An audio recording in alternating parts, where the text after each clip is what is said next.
देखो वो आ गया। देखो वो आ गया। देखो वो आ गया। देखो देखो वो आ गया। अरे कौन आ गया? इतिहास छोड़ अखिल ब्रह्मांड पर ज्ञान ठेलने वाला लौट आया। बड़ी खबर आ रही है उत्तर प्रदेश से, जहां राजा का चूर्ण बेचने वाला ओझा सर रंगे हाथों पकड़े गए हैं। बकैती करते हुए। क्या? ये क्या बकर?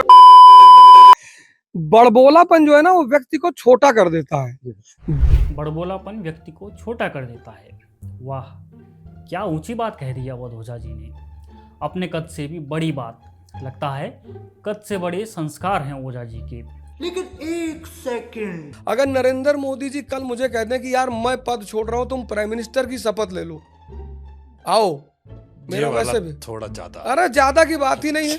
अगर मुझसे कह दे कि मैं प्रधानमंत्री का पद दे रहा हूं, तब भी नहीं जाएंगे। प्रधानमंत्री पद का प्रस्ताव भी ठुकरा दिया था आपने।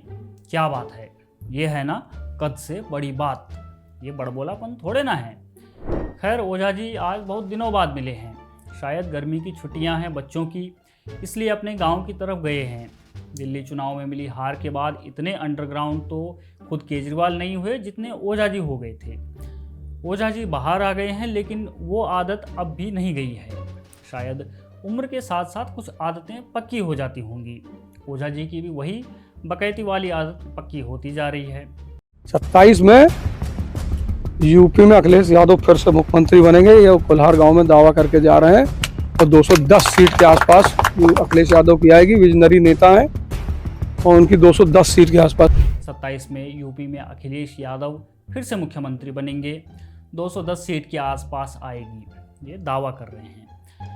ओझा जी की अपनी पार्टी दिल्ली में सत्ता से बाहर हो गई। जिन अरविंद केजरीवाल की वो 2029 में देश का प्रधानमंत्री घोषित कर चुके थे, वो मुख्यमंत्री भी नहीं रहे। खुद अवध ओझा दिल्ली के शिक्षा मंत्री बनने निकले थे। क्या बोला तूने? अरे भाई सही तो बोल रहा हूँ। इसीलिए तो वो मनीष सिसोदिया आपके पूर्व शिक्षा मंत्री की सीट से चुनाव लड़े थे और बोले थे कि अब क्रांति आएगी।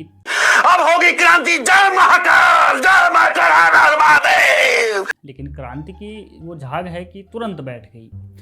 अगला चुनाव 5 लाख वोट से जीतूंगा वाला दावा तो अलग लेवल की बकैती थी। जेल भेज देंगे तो अगला चुनाव 5 लाख वोट से जीतूंगा, इसी बात का तो इंतजार है। बकैती करो रात भर और सीट आए। कंट्रोल कंट्रोल उदय। अब आप इसे बकैती न कहोगे तो क्या कहोगे? खुद की सीट बचा नहीं पाए और अब दूसरे को झाड़ पर चढ़ाने निकल गए कि साहब इतनी सीटें आ जाएंगी। और 210 सीट के आसपास अखिलेश यादव की आएगी। विजनरी नेता है। ये तो वही बात हो गई कि अपनी फटी पड़ी है और दूसरे की सिलने में लगे हो जूतियां।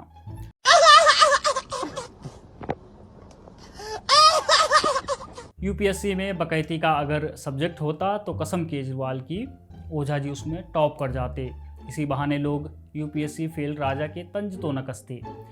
बकैती का इतिहास तो ओझा जी का पुराना रहा है।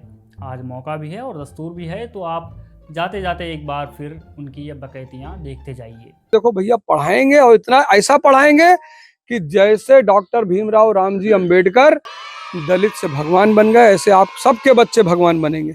जैसे कि 1947 में जब भारत पैदा हुआ तो अरविंद केजरीवाल जी निश्चित तौर पर भगवान है। मैं तो उनको कह ही चुका हूँ, कृष्ण के अवतार हैं वो।